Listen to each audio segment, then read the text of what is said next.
Hello.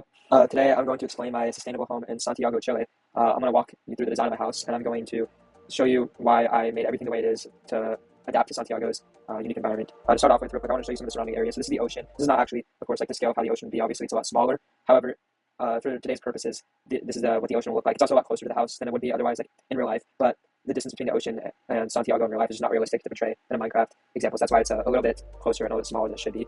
But with you can just suspend your disbelief for this real quick. And then over here, sorry, is my house in Santiago and the mountain behind it. This is the Andes Mountains. This is the mountains that are on the east side of Santiago, Chile.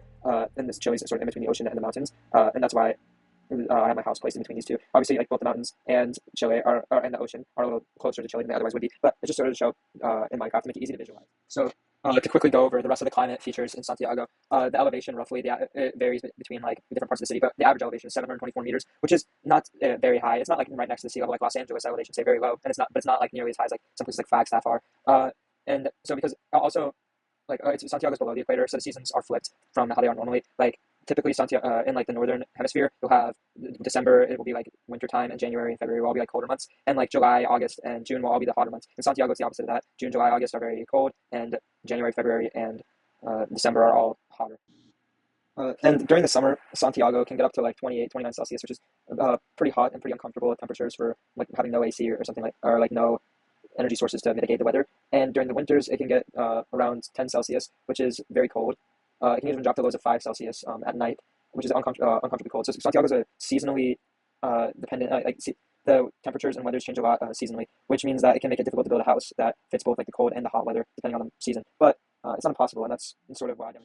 So to review, Santiago is around 724 meters in elevation, with temperatures that get up to 30 Celsius during the summer and 5 Celsius during the winter. Uh, During the winter, it has 92 millimeters of precipitation around or on average, and during the summer, it only has about 6 millimeters of precipitation. The city is pretty close to the Pacific Ocean, only around 70 miles away. So the cold prevailing winds and ocean currents are brought towards the city, which cools summers and brings moisture in the winter. And being near the Andes Mountains, they affect the weather patterns because of the rain shadow effect.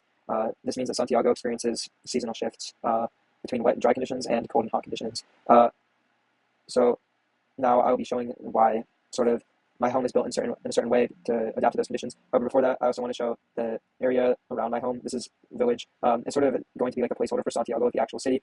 This is just to show like that there are other people like around the house that I built. I feel like it helps in visualization of some of the things I built. This is the sewage system for Santiago that I built. It also helps in visualization for some of the parts of my house. And this is the main attraction of the house that I built. So the material that it is